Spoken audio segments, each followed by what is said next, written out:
Welcome to the Right Asylum with Kate and Lee and Emily Walker. Today we have a very special guest. We have author and lawyer and awesome person, Bill Leibowitz. Hello, Bill. How are you today? Good. How are you? Doing well, thank you. We usually like to talk about what's new in our writing and publishing lives. So what's new with you, Emily? So what's new with me is I am focusing on trying to develop a blog series about becoming a plotter if you're a pantster. I've just been kind of focused on that this week. I had a little mishap with my computer and some of my work got deleted. So I kind of took a step back from writing Space Dress, which is what I've been doing this month. And yeah, I was kind of disappointed in that, but I'm going to get back into writing Space Dress next week. But right now, I'm just kind of taking a break and doing the blog series. I'm going to have some printouts and maybe even like an email course. So I'm pretty excited about that. And your blog is going to focus on. Sorry, EmilyJustWriteIt.com. Okay, super. And this will be like a course for authors, right? Yeah, this will be a course for authors if they have wanted to try and get into plotting but are not really sure how, and they've always been a pantster, because I'm within the past year, a recent convert into plotting. So I think it'll be good. Awesome. That sounds great. Keep us posted on that. What's new with your writing life? What's new for you, Bill? I'm busy working on the sequel to my book, Miracle Man, and I'm about halfway through, maybe 60%, and it's coming along really well. It's a lot of work and a lot of research, but I'm excited about it because I think that people who like the first book are going to like this a lot, and I think some people will actually like this better than the first book in certain ways because it's a different kind of story. So it's cool, and it's really, really enjoyable doing it. Yeah, that's awesome. I was going to ask you about that. Miracle Man has had a phenomenal impact on the Amazon, and numerous reviews and awards. And yeah, I was, it's funny because that's the first book I ever wrote, and sometimes when you have no expectations at all and you're just really doing something because you want to do it, occasionally something actually really good happens and you go like, I can't believe this, and that was the case with that book. It gradually picked up a lot of steam, a lot of word of mouth, and in the end with Amazon put it on the top 100 novels of 2015. It was on the New York Times bestseller list. It was way, way beyond my expectations, particularly because it was completely self-published and I didn't do much marketing at all. So I've been really encouraged that, I don't know if I'll ever get to quit my day gig, but there's someone out there who cares, I'm happy about that. yes, very happy for you. Congratulations. To get on the New York Times as an indie author is very, very amazing. Yeah. Yeah. So yeah, very happy to hear that there's going to be a sequel. I'm sure all of your fans are really excited about that. Well, the funny thing is, I think what intrigues a lot of people, because I get sort of letters from people and all that, they love the main character, the protagonist, who's this extraordinary genius, freakish genius, named Robert James Austin, and he gets love letters that are sent to me. I mean, women really like this guy, and unfortunately I get letters like, are you like him? And I go, no, I'm nothing like him, nothing in common with him, sorry. Wish I was. But I was happy about that, because when you write about a person like that, he could be unlikable, he could be unassociatable, where people think, oh, who cares about this big nerd, and the way it turned out, he became very human and very relatable, actually, and likable, and yeah, people really, really seem to like him. I think some people would like to see this be a series that goes on forever, you know what I mean? Yeah. So that's not going to happen, but but it is nice that people, you create the character and it sort of becomes real, and to people, which is a great feeling, like that they actually think they know this person, and that's cool. It just is really neat, and I think I like him better than most of my friends. So.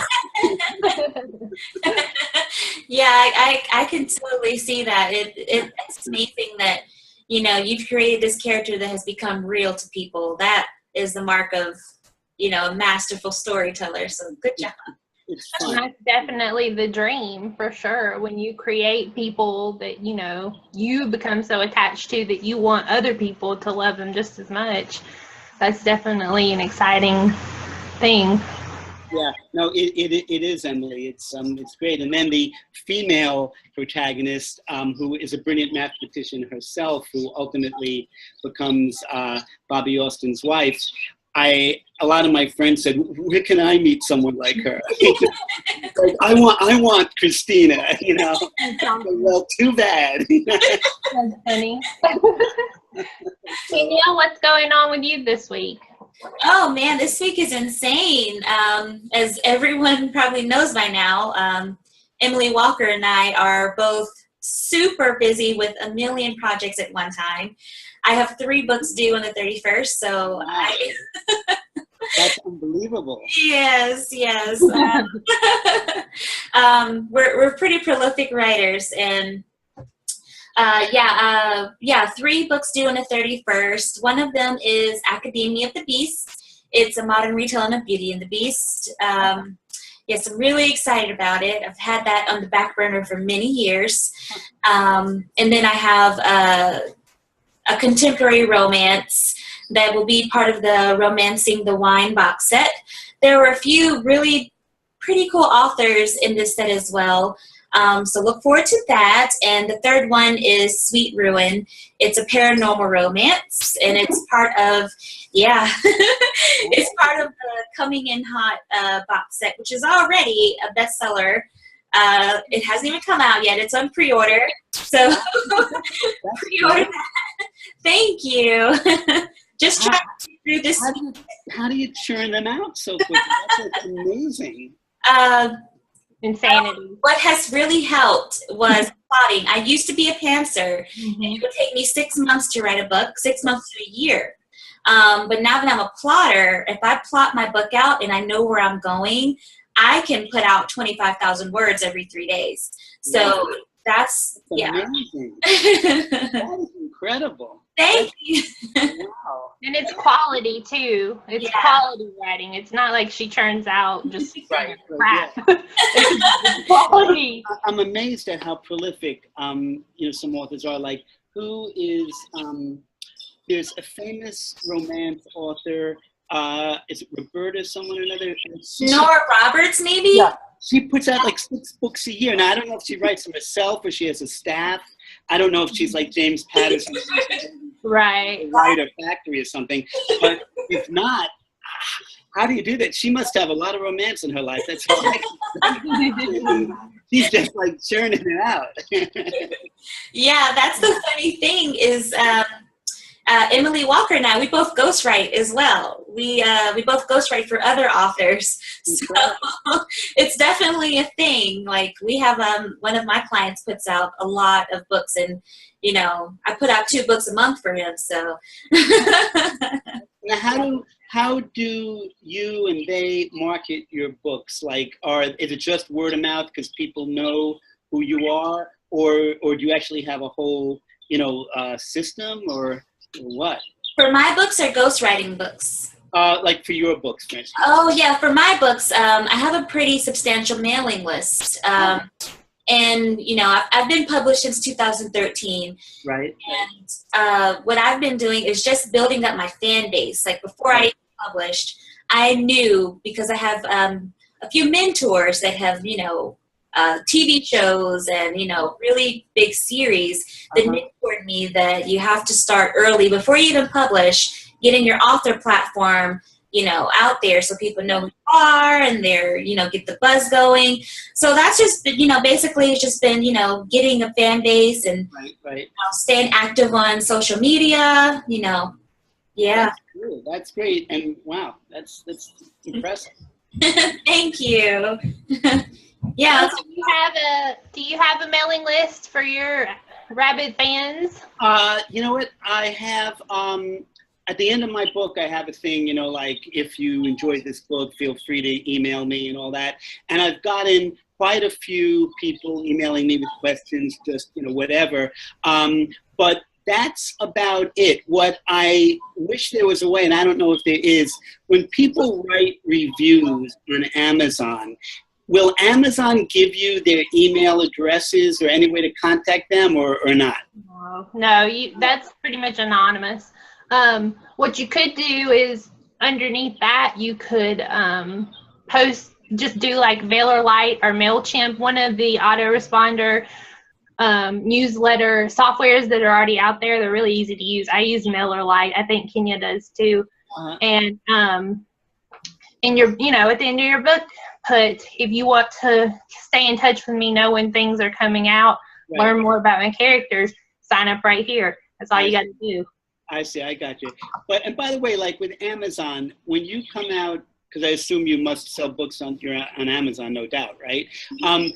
When you say to Amazon, oh, I got a new book coming, will they notify people who bought your book previously, your first book, or they won't do that? The way that Amazon works is, you know how your Author Central page, you have your Author Central page, people can click follow on that, and then if they follow it, they will send them an email saying such and such book came out, you know, go check it out. Also bought, so if they bought something from you previously, then they might send an email out, but that follow button definitely is another thing that you should. But they don't really, like, they don't get sort of active Amazon. I guess they're just too big to care. They got other things to do then. Well, yeah, I guess so. They don't go out of their way to make sure people know, but they do. Once you sell a lot, you do start popping up in also bots. Right. Which is like if somebody buys a book, they see your book too. Yeah. You're a top 100 Amazon author, so they definitely, you know, promote you. You may not know it, but there are people that are getting emails about your book. Yeah, and especially once you start putting out more books, they will send those out to people that like your genre. I got you. I see. That's cool. Yeah. Once you hit that, learning so much. Good. Yeah, you gotta definitely rope those people in, get them on your list, because that's gonna be huge for you. Yeah. No, that is really important, because I always wondered, I would read things about like an author platform, but then I figured, well, particularly before you've like published anything, how will people even find your author platform? It's like you're just out there on the web. How do people find out? I mean, before you've had success. Yeah, well, for me, before I published, I actually started blogging. I had a blog, and I would post a chapter a week on my blog. That's how my first book got started. I would post a chapter every week, and people were really interested. Right. I was really against Twitter for a long time. I didn't understand it. I really thought that it was just like simply a way for people to stalk you, like just talking about what you're doing. Like, it didn't make sense to me. But now I see the benefit of it. You know, it's not just about selling your book, it's more about selling yourself, basically, like making friends, making connections, and, you know, putting out things that are valuable that people actually want to hear about, and occasionally dropping in, well, here's my book too, you know. So yeah, just getting on social media and being active, you know, your Facebook fan page, your Pinterest, Instagram is huge now. Still not sure about Snapchat, but I'm sure that's going to be a What do authors like put on Instagram? Because I always like, well, like, what do you do on Instagram as an author?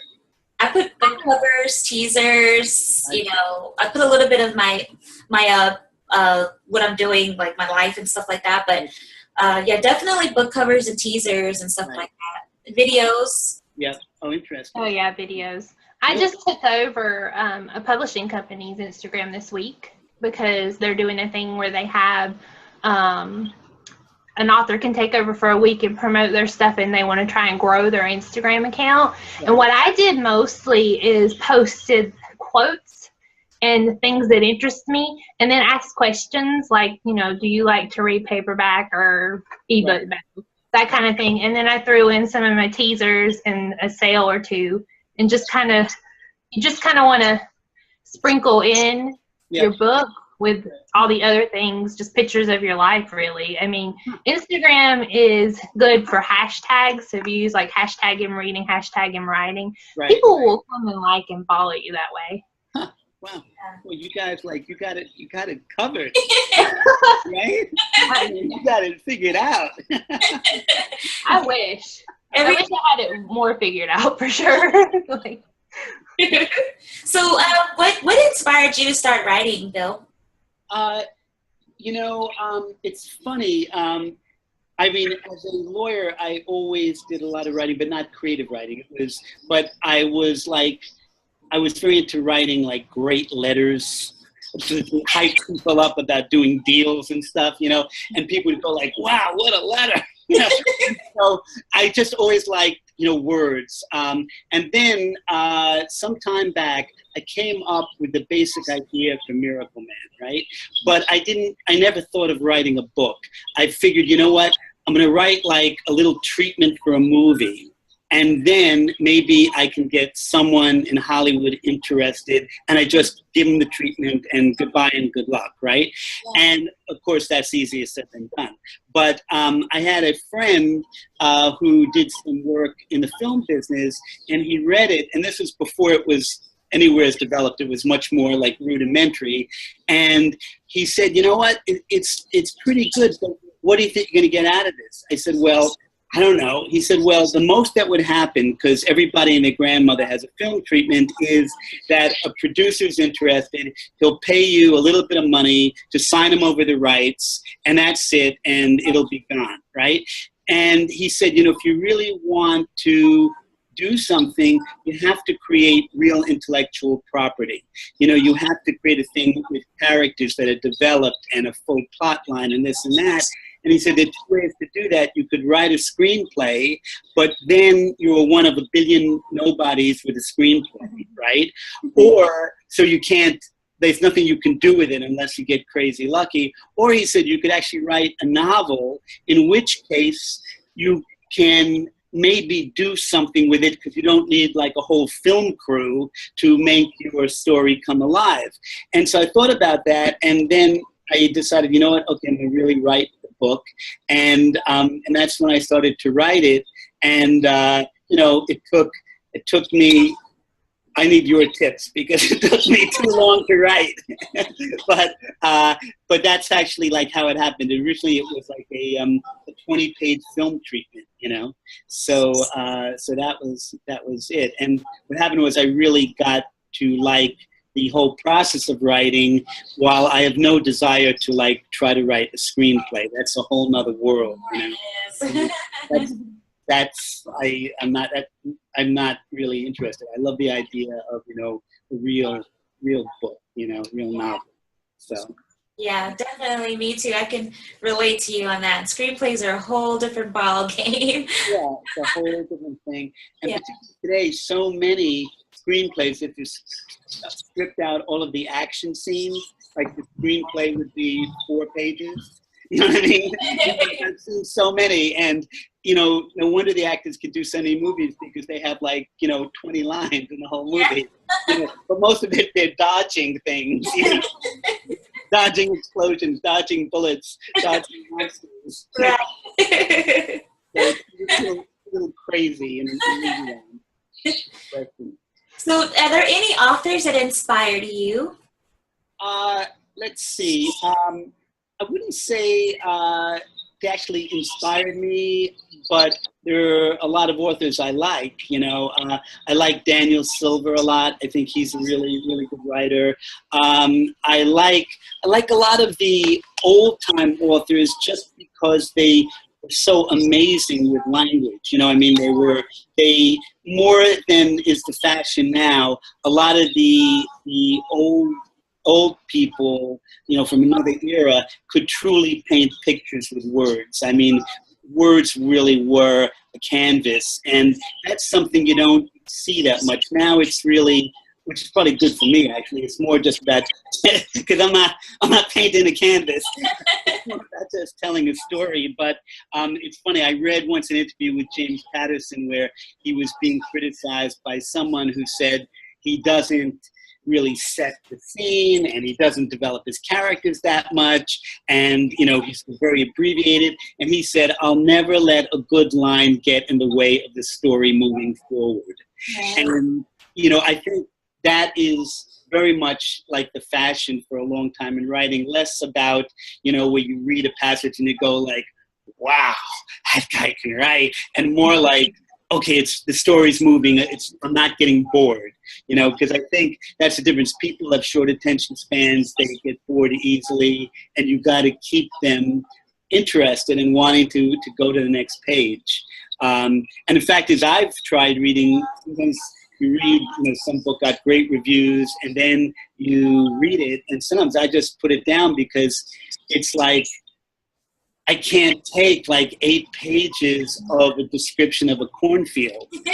Like, I get it. It's a cornfield, you know. Now what, you know? So, but so yeah, I like a lot of varied things. But some people are just so clever. Like, I don't know if you've ever read much like Oscar Wilde, but this guy just puts out those one-liners. Like where are they coming from? You know. So that's very cool. Yeah, that's a good observation. Yeah, the times have really changed. You could tell that in the writing that we have today. Some of my favorites are classic British literature, and it's completely different from what we'd read now. Because now, you know, you learn to, you know, hook them in the beginning and. You know, don't waste time with backstory and all that stuff. Develop the world within the story. So yeah, it's a lot different now. It really is. I mean, and sometimes you read something like, I'm not a real big Ernest Hemingway fan, but you know, when I was going to write this novel, so I got all these books on how to write a novel, you know, and they give you these quotes, you know, passages from famous novels to show you how great the person was at, you know, describing something, or in one paragraph saying what most people would take 10 pages to say, whatever. And one of them, of course, there was Ernest Hemingway. They were real big on that. So because of that one passage I read in this how-to book, you know, I figured I got to read this guy. So I bought like 8 Ernest Hemingway novels. I couldn't get through any of them. I found them to be so laborious, and like one of the worst was the Old Man in the Sea, whatever, the guy catching the big fish or whatever. It went on and on and on, describing everything of that. I couldn't bear it. The book was 120 pages long, and I got more sleep reading that book than I think I've ever had before. And I knew it was a great book. It was like it won a Nobel Prize. But I said, you know what? He couldn't do that today. Like back when he wrote that in 1950, whatever, people, they took the time, they immersed themselves, they weren't so distracted. Now people would be like, enough talking about the fish. Now what? You know? Exactly. They're definitely really fast and moving, you know?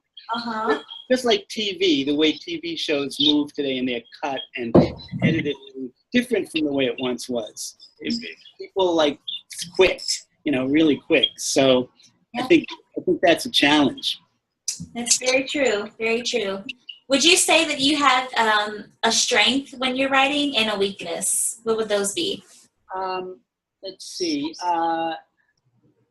I would say that my strength probably is I can really, really focus. You know, I can just get lost almost in the writing and concentrate, you know, almost for hours. You know, I can really do that. I don't get fidgety. I don't, you know, walk away from it. I don't, all that. The weakness, I mean, would be that I take maybe too much time, you know what I mean? like I keep rewriting as I'm writing. I keep going back and reading it again and reading again. Maybe that saves time later. I don't know. But I always picture people who just sit there at a computer like, page after page, and then they go, okay, now I think I'll get a burger, and they have like 40 pages. It would be like, again and again and again. So that probably is a weakness, particularly for what I'd call like commercial writing, as opposed to, if you're trying to write, some classic, I guess it doesn't matter. But in commercial writing, I'm sure that's not considered a great asset. You know what I mean? Yeah. It's like do it already. So, yeah. I think, go ahead. As you were saying that, I was thinking that is what my weakness used to be. Is I would have that's why it took me so long.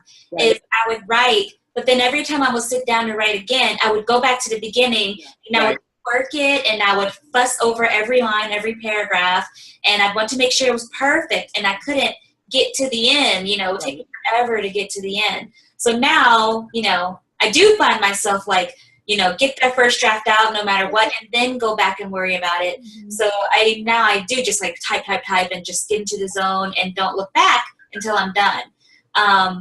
But yeah, so it doesn't make for the cleanest first draft, but it gets the first draft out sooner.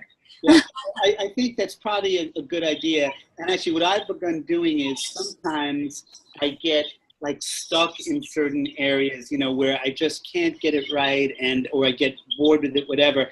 And I've now begun to like sort of make some notes and then skip forward and figure I'll come back to it, because otherwise I just can be stalled in that area.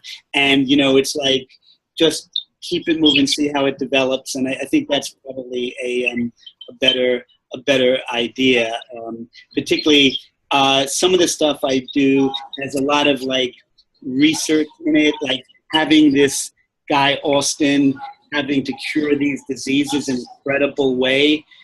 I mean, that's hard, because it's like you can't just say to a reader, yeah, and then he cured this, and then he cured that, because people can go, yeah, that's such BS, right? So you have to come up with all these plausible medical theories without boring people completely silly, but that people could go, wow, yeah, and that takes a lot of research. I actually got a few doctors who wrote to me, and one of them goes, I didn't think your malaria thing was likely to work, but I really like the cerebral palsy. I think that has a shot. And I'm like writing back to him, like, are you crazy? What are you talking about? Like you get the weirdest things from people. I think that has a shot. That's really cool to have a doctor analyzing your theories. It's scary too, right? It's like wow, I wonder who his patients are. But that stuff, that can be, I'm sure it's the same thing like people who write historical novels and they have, all of these incredible details about history. Mm-hmm. That must be tough too. On the other hand, if I was Danielle Steele, I would just like hang out in single bars and then try to write about it, I'm doing research, I'm looking for inspiration. What were you going to say, Emily? Was that okay? I think that is part of the issue with a lot of self-published authors is they get that first draft out and then they think it's ready to go to their editor. It's not ready to go to your editor. Yeah. It's not ready to go to your editor till you've gone through it at least twice more and maybe even had somebody else read it. Right. And that's one of the mistakes they make because they get it out and they're like, it's done. I'm going to give it to my editor. I'm going to publish it. Yeah. And that, that was just my thought. I think you're right. I mean, what I always find really helpful is I love to read stuff out loud, and sort of see how does it sound, when you hear it, because I think that can be helpful, at least for certain passages, maybe not the whole thing, but just how does it sound, when actually there's a human voice like saying it. And but yeah, one thing I'll say, I have a lot of respect for people who are really professional authors and do this all the time, and some of them, at a were incredibly successful, and every year they have a new book, and because it's not easy unless you're just staggeringly gifted and it just spews out of you. It's not easy to write 100,000 words or whatever and hold people's attention and have it hold together. It's definitely not. That's a lot of pages, It really is. Very true. You have to definitely have a intense passion for it. It's hard work. I think it's much easier writing nonfiction, like how-to books, whatever, because that's sort of very rational, and if you know your information, you've done your research, and whatever. But fiction, to grab hold of people and hold their attention for a protracted period of time on the written page as opposed to television, because when you look at so much entertainment, it has the benefit of visual images, action, right? I mean, it has that going for it, and that occupies a lot of human resources. But a piece of paper, that's rough. Yeah. It really is. It's tough. Yeah. No question. Especially when you're trying to, be original and be fresh and not, regurgitate what, numerous books are out there already doing. Yeah. Yeah, sure. It's, it's incredible. I mean, some people hit the jackpot, like the lady who wrote 50 Shades of Grey. Right. That doesn't happen very often. Winning the lottery, Exactly. The literary lottery. So that was actually a really good tip. We usually close out with a writing, marketing, or publishing tip. Do you have one, Emily? Yeah, I was just thinking real quick, Pinterest is something that a lot of people have started trying to use to market with. And one thing that people don't understand is if you don't have kind of a cohesiveness to your boards, if you're using it for business, people are not really going to go there for information on business. Like if I have favorite movies and food I want to cook later, instead of blogging tips and writing tips and that kind of thing, right, it's not going to be the best to use. But if you want to have a Pinterest, account for fun, or you can use secret boards just for you to look at, but keep those boards that are directly related to your business visible only, and then you can use it for business better. Interesting. That's a very, very good tip, and I'm actually going to use that because I have all boards public. So yeah, thanks for that, Emily. Did you have another tip you wanted to share, Bill? Writing, publishing, or marketing? You know what? The only thing I'd say is that I think if you have any scenes that have like emotional impact, and you want to know if they have emotional impact, if when you read them out loud to yourself, they don't like impact you emotionally, it's not going to work with people. You know what I mean? Like you can never assume that someone else is going to react in a way that you don't react.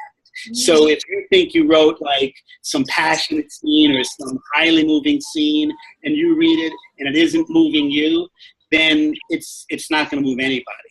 I mean, I think you have to be very self-critical because you can't in any way assume that a third party is going to give you more benefit of the doubt than, what's really, really there. And so I think sometimes people, they try to be optimistic, like, oh, people are going to like it. They're going to think that's great. If you don't think it's really good and it doesn't move you, then I think unless you're just the luckiest person in the world, it's not going to do it for anybody else. Oh, that's a really good tip. Yeah, that's true. My tip would be for marketing. We talked about social media a lot this podcast, and My tip would be there are a lot of apps and services that will help you streamline your social media and schedule things and make everything like auto tweet and auto share for you. And a few of the services that I really like and I use Hootsuite for Twitter and my fan pages.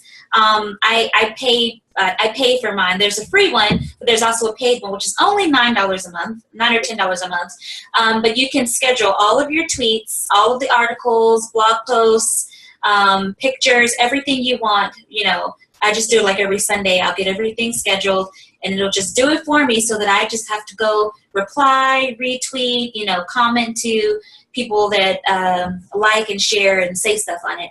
And it really, really helps you with your productivity. If you schedule things, it leaves more time for you to do other things like write. So, yeah. I also like PageModo. PageModo costs a little more, but it's really cool because it can help you, if you're not very graphic or artistic person, it'll help you create ads and teasers. Just plug and play, you know, just plug in your what you want to say in your teaser, plug in a picture, and you're done. Yeah, it's really easy. Those are two that I really, really like. So yeah, that's my tip for the week. Great tips, everybody. It was really good chatting with you all, and really good to meet you, Bill. A lot of fun. I really enjoyed this. Yeah, we would love to have you on again. I feel like we could talk for a lot longer. I learned a lot, I got to tell you. It's very interesting. Well, that's great to hear. Thank you. So we will have everything on our website, thewriteasylum.com. You'll also see us on YouTube, and we will get the audio stripped, and we will be on iTunes in August. So look forward to that, and we will see you guys next time. Bye. Bye-bye. Thank you. Take care. Thank you. Thanks for joining us. Be sure to like and subscribe.